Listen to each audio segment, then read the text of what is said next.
الرحمن الرحيم إنا نحن نزلنا الذكر وإنا له لحافظون صدق الله العظيم. صحرا میں جنگلوں میں بیابان میں پڑھو، صحرا میں جنگلوں میں بیابان میں پڑھو، مینار گر پڑھے تو میدان میں پڑھو.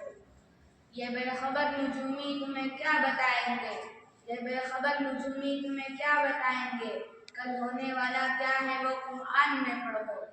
قابل قدر صدر جلسہ، حضرات اساتذہ کرام و مہمانان اعزام، آج کے اس پروقار جلسے میں میری تقریر کا عنوان عظمت قرآن ہے، مگر میں حیران بلکہ پریشان ہوں کہ اتنے مختصر سے وقت میں ایسے عظیم و شان عنوان کا حق ادا کیسے کر سکوں گا. حضرات گرامی، ہم سب کا اس بات پر یقین ہے کہ قرآن مجید اللہ تعالیٰ کی آخری کتاب ہے. زمین و آسمان کو بادشاہ کی طرف سے ساری انسانیت کے لیے فلاح و بہبود کے لیے اتارا گیا. یہ مینار ہدایت ہے، اس کی قدر و قیمت کا اندازہ نہیں لگایا جا سکتا، کیونکہ قرآن مجید کا احکامات اصل دین ہے. آپ صلی اللہ علیہ وسلم نے فرمایا کہ تم میں سب سے بہترین آدمی وہ ہے جو قرآن مجید کو سیکھے اور سکھائے.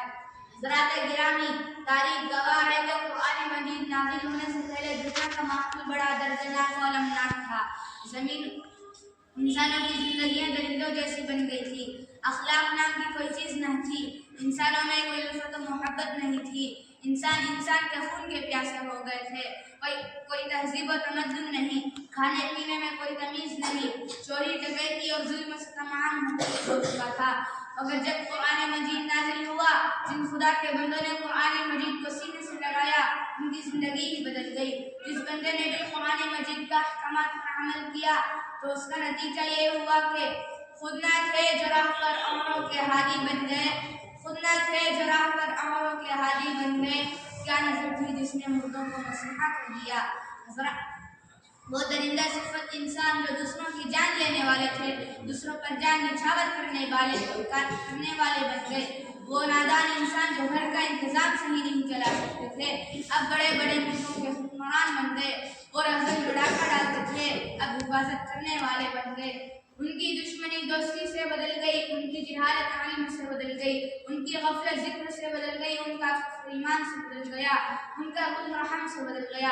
حضرات گرامی، قرآن مجید اللہ تعالیٰ کی ابدی ہدایت نامہ ہے. پہلے بھی اس کتاب ہدایت سے لوگوں نے رہنمائی حاصل کی تھی اور آج بھی اور قیامت تک اسی قرآن عزیز کے ذریعے کامیابی حاصل کی جا سکتی ہے، اور اسی قرآن پاک کے ذریعے ہم اپنی زندگی کا رخ طے کر سکتے ہیں اور دنیا اور آخرت کی کامیابی کی منازل تک پہنچ سکتے ہیں. اللہ تعالی ہمیں قرآن مجید کی حقیقت و فضیلت کو سمجھنے کی توفیق عطا فرمائے اور اس کے احکامات پر عمل کرنے کی توفیق عطا فرمائے. آمین. وما علینا الا البلاغ. السلام علیکم ورحمۃ اللہ وبرکاتہ.